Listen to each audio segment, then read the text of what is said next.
বন্ধুরা, আজ আমি তোমাদের সাথে শেয়ার করব এই পাতা দিয়ে দারুণ একটা রেসিপি। দারুণ হয় রেসিপিটা খেতে। তোমরা আমার সাথে থাকো আর দেখতে থাকো আজকের রেসিপি। আর এই পাতাগুলো দেখে তোমরা আশা করি বুঝতেই পারছো এগুলো কি পাতা। হ্যাঁ বন্ধুরা, এগুলো কারি পাতা। এই পাতার কিন্তু অনেকই গুণাগুণ রয়েছে। এই পাতা আমাদের শরীরের ক্ষতিকারক ব্যাকটেরিয়াগুলোকে ধ্বংস করতে সাহায্য করে, এমনকি ডায়াবেটিস নিয়ন্ত্রণ করতেও কিন্তু এই পাতা খুবই উপকারী। তাহলে চলো আমার সাথে থাকো আর দেখতে থাকো আজকের রেসিপি আমি কিভাবে তৈরি করছি।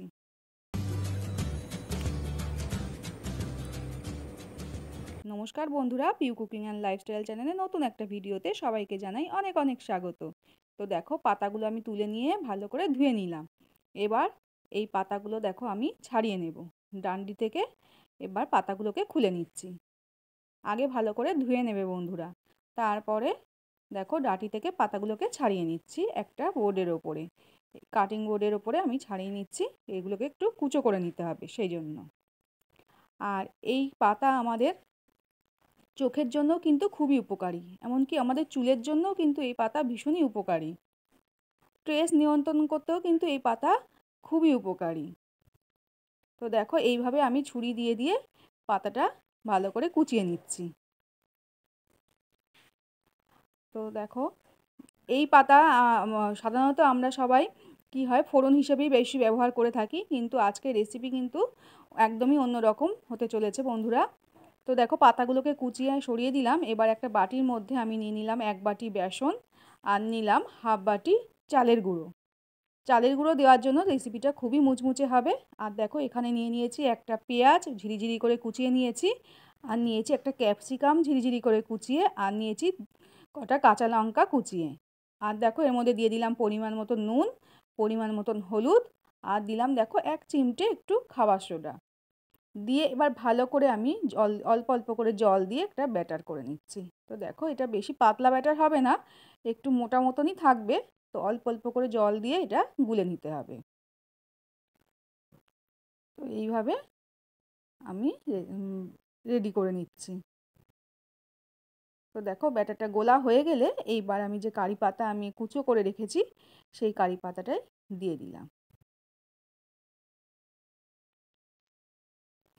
হ্যাঁ, যেটা বলছিলাম বন্ধুরা, কারি পাতা কিন্তু অন্য রকম, আমরা সাধারণত ফোড়নেই খেয়ে থাকি, কিন্তু এই রেসিপিটা কিন্তু দারুণ হতে চলেছে। আর দেখো, এর মধ্যে দিয়ে দিলাম অল্প একটু কালো জিরে, আর দিয়ে ভালো করে মিক্সড করে নিলাম। কারি পাতার আরও অন্যান্য অনেক রেসিপি আছে বন্ধুরা, তোমরা যদি চাও আমি একটা একটা করে শেয়ার করব। আজকের রেসিপিটাও কিন্তু দারুণ হবে বন্ধুরা, তোমরা এটাও ট্রাই করে দেখতে পারো। তো এটা ভীষণ মুখরোচক রেসিপি শেয়ার করছি। এটা সন্ধ্যে ইভিনিংয়ে এটা তোমরা স্ন্যাক্স হিসেবে রাখতে পারো চায়ের সাথে। তো দেখো, আমি এবার কড়ায় তেল দিয়ে দিলাম। তেলটা ভালো করে গরম হতে আমি এটা বড়ার মতো করে ভেজে নেব। দারুণই মুচমুচে হয় এটা খেতে।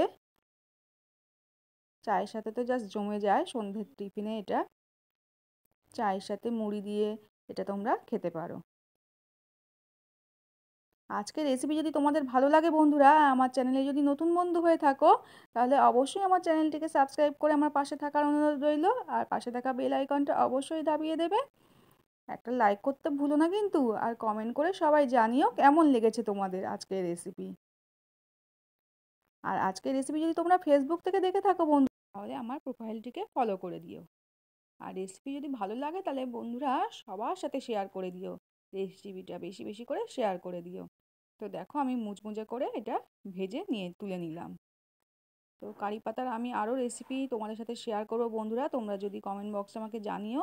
তোমরা যদি দেখতে চাও তাহলে অন্যান্য রেসিপিগুলো আমি তোমাদের সাথে শেয়ার করব।